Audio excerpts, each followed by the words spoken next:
There is a crew that monitors all this. It is called Reporters Without Borders, based in Paris, France, and it has issued its World Press Freedom Index. The United States, there are 180 countries that the Reporters Without Borders evaluate. We are 57.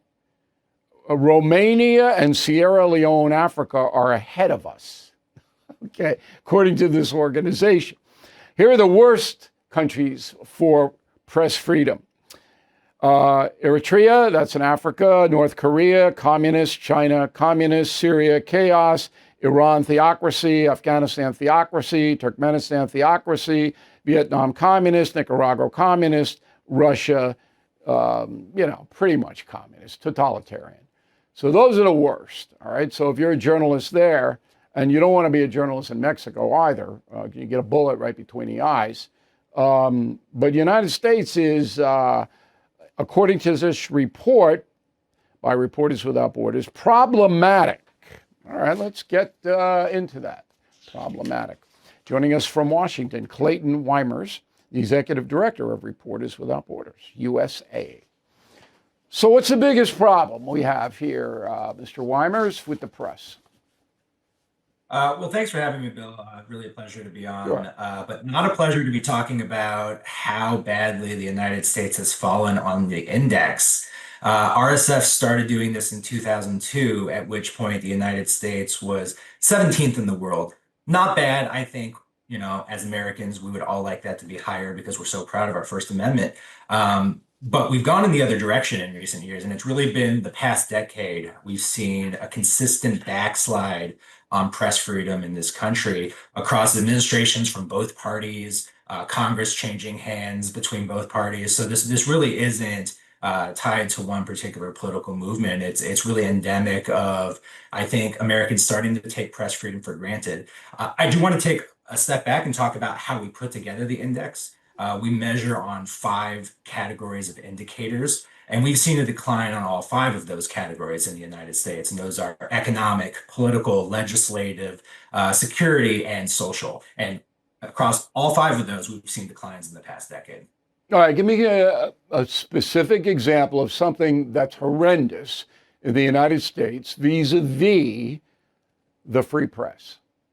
Sure. Well, the biggest indicator that's taken a hit in the United States, and frankly, this is true around the world, is the economic indicator. And I think anyone who's been paying attention in recent years, this shouldn't be too surprising because we've seen massive job losses across the news media. We've seen the consolidation of media companies leading to fewer voices in the media landscape. And we're seeing the disappearance of small, independent local news outlets. There's an estimate that on average, 2 local newspapers shut down a week in the United States. And that's leading to a situation where more and more Americans simply don't have access to an independent local news outlet that is based in their community. Yeah, but you use the word independent. Very few of these are. Now, I have the most successful independent news agency in the world by revenue. I mean, nobody comes close to us.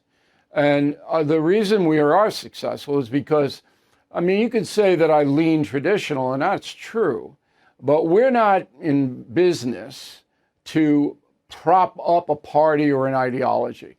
Most of the media in America is. They take sides. And once that began in earnest, and it happened, the Iraq War, Bush the Younger, that's when it really fractured. When I was doing the O'Reilly Factor on Fox News. Okay, once that happened, Americans lost faith in the media. And then you combine that with the technology where you can go and watch me anytime you want, round the clock, anywhere in the world on YouTube. So I think that's absolutely. Wait, one more time. The staid traditional media that was in the tank for one party or the other, they lost a lot of credibility and a lot of attractiveness. I think that's largely correct analysis. The spread of partisan media, the kind of media that just tells you what you want to hear, Right. has been a net negative for press freedom. And by the way, it's a model that the United States has been exporting to other countries. And we've seen that become a big part of the media landscape in a lot of other countries around But the it world. was already trying to there in mimic. other countries. Come on, the BBC? Are you kidding me? I mean, I lived in England for a year. I was already there. We didn't have to export anything. We can't force anything. Look, when you had the Dominion voting machine scandal, all right, where certain news agencies were basically telling their audience they knew that the stuff wasn't true, what they were saying, and they said it anyway. That was it. That was it. It was it. But it didn't have anything to do with the Constitution. It didn't have anything to do with the folks. It had to do with these big media corporations that are going to say, we're going to make money. We don't even care how we do it. Am I wrong? I don't think you're wrong. And I think actually there's an additional element here that has exacerbated the problem since what you identified during the Iraq War, which is the way people get information largely now is through social media platforms, and it's delivered by algorithm.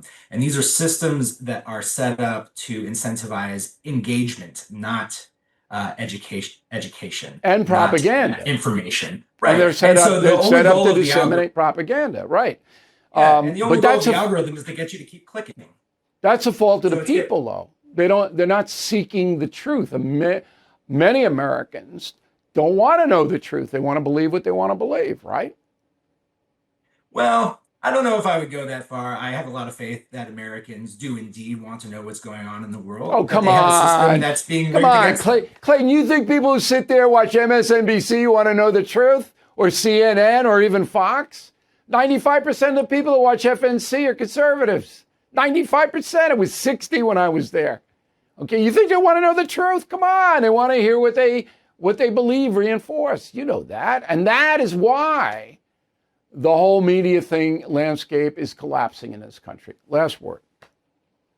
I think that's a big part of it, and it's hard to separate those things out from things like safety, which is what we traditionally think of as press freedom, because when you have this diminished standing of the news media in the public mind, you're really lowering the bar for harassment and attacks, and that's one of the reasons we see attacks against journalists on the rise in this country, which also contributes to the United States falling on the index in terms of the safety score. Yeah, I'm going to bring you back. I want you to research the attacks on journalists in this country. If you would do me a favor, because I'm the most controversial journalist in the country, I think.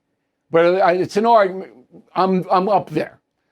In the beginning, when I started, I got attacked. I had people on my property. I have to have security. And even now, if I go to Madison Square Garden or someplace like that, I got to have a couple of guys with me. So I know what you're talking about. But I want to get deeper into the physicality and what you see as putting U.S. Journalists in danger. That's a fascinating topic. And we appreciate your point of view, Mr. Weimers. Thanks for taking the time today. Great. Thank you for having me. Okay. Thank you for watching. Make sure you subscribe to my YouTube channel and follow me on X.